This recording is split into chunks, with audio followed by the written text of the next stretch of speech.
No, I said our country will never be a socialist country, and I was 100% right. It's gone communist, okay? So they skipped, Tim, they skipped socialism. They went like this, forget socialism. They've gone head-on communist, not socialist. In fact, we're looking for some socialists. Are there any around, please? No, they've gone communist, but we're not going to let that happen. Florida's Senate race just became a political battlefield, and President Trump is already declaring victory before the real fight has even started. At a recent rally, Trump went straight after Florida's new Democratic Senate nominee, State Representative Angie Nixon. He argued that the Democratic Party has moved beyond socialism and into what he called full-on communist territory, and he described Nixon's Senate race as the easiest race that I've ever seen. Trump's attack centers heavily on Nixon's connection to the Democratic Socialists of America. He rattled off a series of positions he associates with the organization, including abolishing the Senate, the presidency and Supreme Court, defunding police, ending the military, reparations, and abolishing prisons. Then came his sarcastic punchline, "Other than that, I think they're quite reasonable," flushed face. But here's where the story gets interesting. Nixon didn't win an easy primary. She pulled off a genuine upset, defeating better-funded moderate Alex Vindman and securing the Democratic nomination. Her platform focuses on issues like Medicare for all, a $25 minimum wage, housing, and economic populism.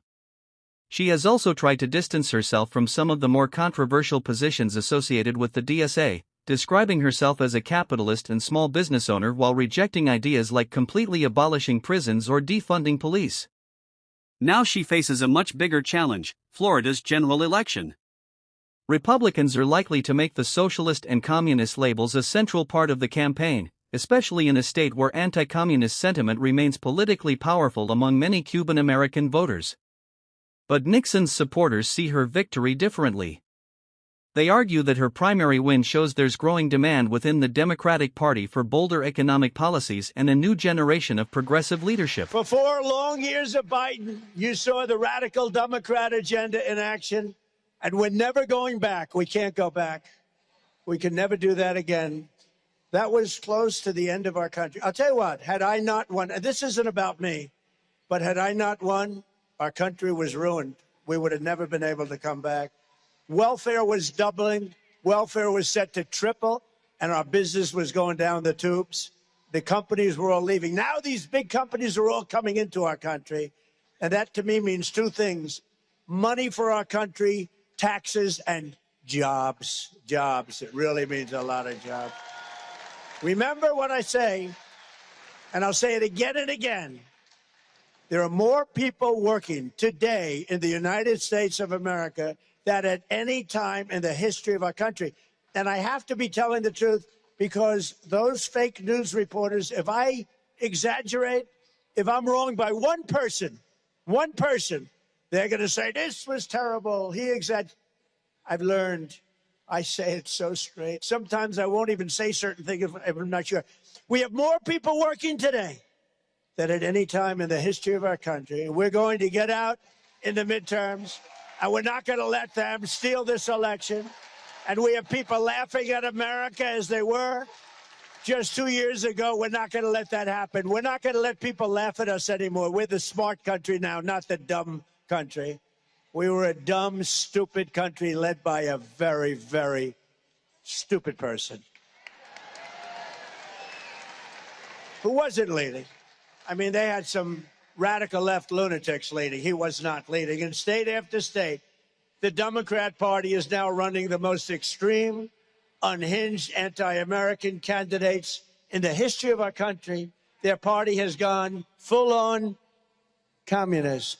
Do you remember at the State of the Union, Tim Scott was there? Barrasso was there, Senator Barrasso, a great senator. I don't know what the hell you're doing so far. Where's Barrasso? Look at him. He's a great senator, not from these parts, but he likes these parts, and he likes Tim Scott. But they were there, and I said at the State of the Union, our country will never be a socialist country, right? Will never be.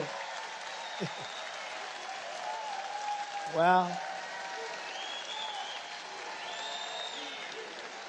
and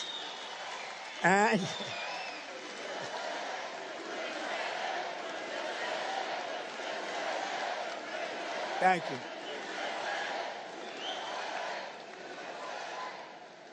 No, I said our country will never be a socialist country, and I was 100% right. It's gone communist, okay? So they skipped, Tim, they skipped socialism. They went like this, forget socialism. They've gone head-on communist, not socialist. In fact, we're looking for some socialists. Are there any around, please? No, they've gone communist, but we're not going to let that happen. That I can tell you. It never worked. In 1,000 years with different names, lots of different names, it's never worked once. In Florida, 3 days ago, Democrats nominated an official member of the Marxist Democratic Socialists of America party for the U.S. Senate. This is the easiest race that I've ever seen. We have a great candidate, as you know, and I'm going to call her. I'm going to say there's actually pressure on her. Because when you have somebody that bad running against you, you actually have pressure. You got to win by a lot. But she's going to do fantastic. A group that stands for, this is a group that stands for eliminating the United States Senate, replacing the presidency and the Supreme Court of the United States. And I'm happy with the Supreme Court today, very happy, okay? Defunding and abolishing the police. Amnesty for all illegals, including murderers and all other criminals, including ending our military, enacting reparations for a very small group of people, and of course, immediately abolishing all prisons and terminating police. Other than that, I think they're quite reasonable. Crime, squalor, and filth will take over our country. And, you know, I said it last week. For the first time with all the campaigning, I said this. And that's what makes this race bigger than just Trump versus Nixon. It's really a battle over what the Democratic Party wants to become and whether progressive energy can translate into statewide votes in a state that has increasingly favored Republicans. Trump says this will be an easy win. Fire, but is he underestimating Angie Nixon, or is Florida's political map simply too difficult for Democrats right now?